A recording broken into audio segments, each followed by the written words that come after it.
Hey, greetings Fright fans, Dr. Gangrene here. Glad you made it into the lab this week because we're going to do a product review. I like to do these from time to time, just sort of talking about something cool that I've found or that I think you guys will like. And that is something that I've ran across. I picked up something back around, I guess this was around Thanksgiving. I picked up something from Light in the Attic's record. Light in the Attic Records, they had a 50% off sale, and I picked up a couple of albums, and one of the ones I got because it was nice and cheap and just the kind of weird oddity that I really like is this little short record called Forrest J. Ackerman Presents Music for Robots. Forrest James Ackerman was the ultimate American science fiction expert. He was a magazine editor, the man behind famous Monsters of Filmland, a science fiction writer, a literary agent. He represented authors such as Isaac Asimov, Ray Bradbury, and L. Ron Hubbard,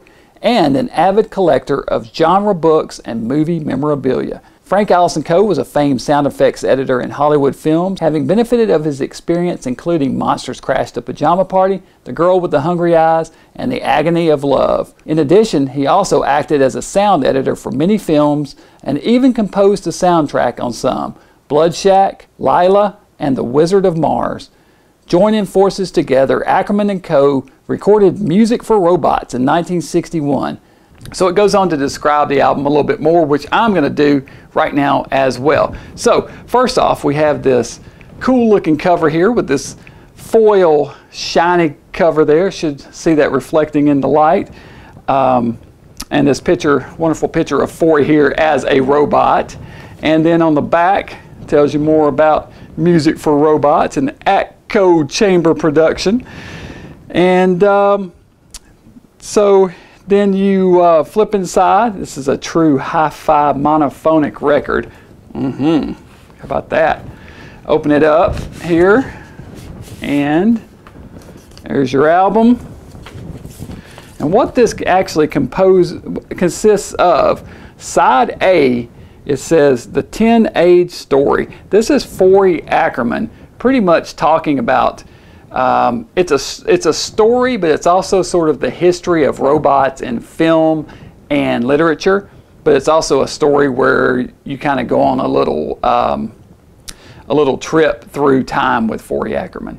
And so then sort of something for kids more than anything else, but it's kind of cool. And then side 2 is Tone Tales from Tomorrow, Music for Robots. This is your Music for Robots, which actually consists of a bunch of beeps, bloops, and weird noises.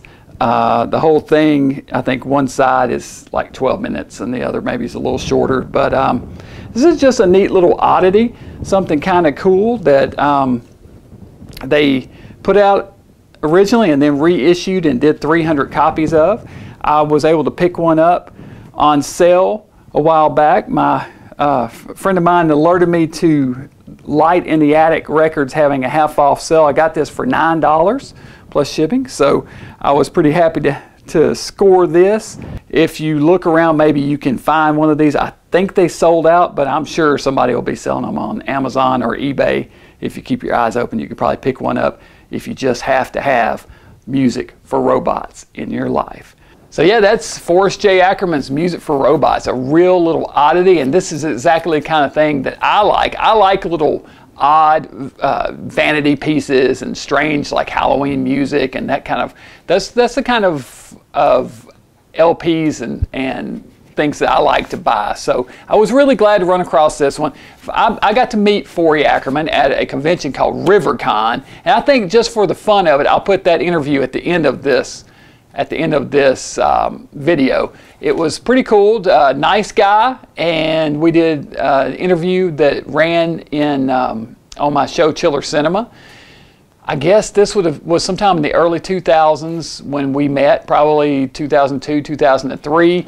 I actually shot him an email. I knew he was coming to the convention. I shot him an email and said, hey, Forrey, I would love to meet you and do an interview with you while you're here. And he said, sure, why don't we meet for breakfast one morning? So we did. On Saturday morning at the convention, we met in the lobby, had breakfast with him, and then afterwards went and found a quiet place in the convention and did a couple of interviews. So you're going to see one of those now at the end of this. And that's it. So anyway, enjoy this, and be sure and come back here next week and like and subscribe this video, subscribe to my channel, and I'll see you guys back here next week. Here's Forrey. Gangrene back here, where I just had Forrest J. Ackerman sign a copy of Dracula versus Frankenstein, a movie you appeared in, I believe. I did indeed. I held my breath so long I almost got an Academy Award for dying. Well, it's always good to know how to die in the proper way in a film. Well, one of the most recent films I did, called Skinned Deep, I die of a heart attack. And the director liked it so well, they shot it 6 times. So when reality catches up with me one of these years, and I hope to become the George Burns of science fiction and celebrate my 100th birthday, but if I finally do have a fatal heart attack, I'll know how to handle it, because I did it 6 times in Skinned Deep.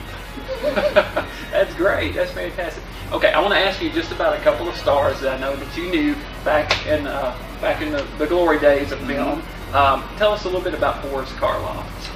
Boris Karloff, well, when you took off the mask of the monster, there was the Santa Claus. He was just as gentle a gentleman as you could ask for. And I remember one marvelous occasion. There was a family of 4 little children. They were all keen to come on the set and meet Boris, but Mom and Pop, and rightly so, thought that 4 kids was about 3 too many underfoot, so the lucky one selected to represent the quartet was Ricky.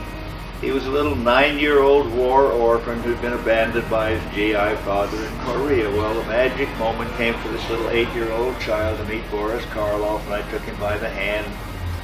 He was trembling and swallowing, and he came forward and he said, "Oh, Mr. Karloff, I've waited for this moment all my life." So Boris put his arm around this little 9-year-old youngster. Photographer, let's have a picture here. That's the young man's most precious possession. I was with Bela Lugosi just 2 weeks before he died. We had no hint that in half a month he would be on his deathbed, but I sat upstairs with him in the mezzanine, and coming down, he was very proud in person. He would not be seen wearing glasses, so everything was a big blur to him down there in the lobby, but I could see they were all set up with the TV to interview him. So when he got to the bottom of the stairs, he said, "Point me in the right direction."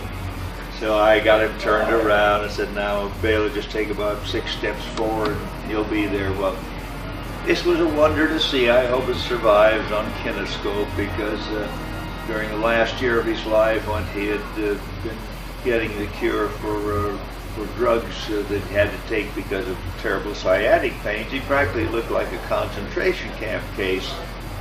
But the world wanted him one more time. It seemed like before your eyes, he straightened up, filled out, became the tall, proud figure of Count Dracula as he strode toward the waiting TV interviewers.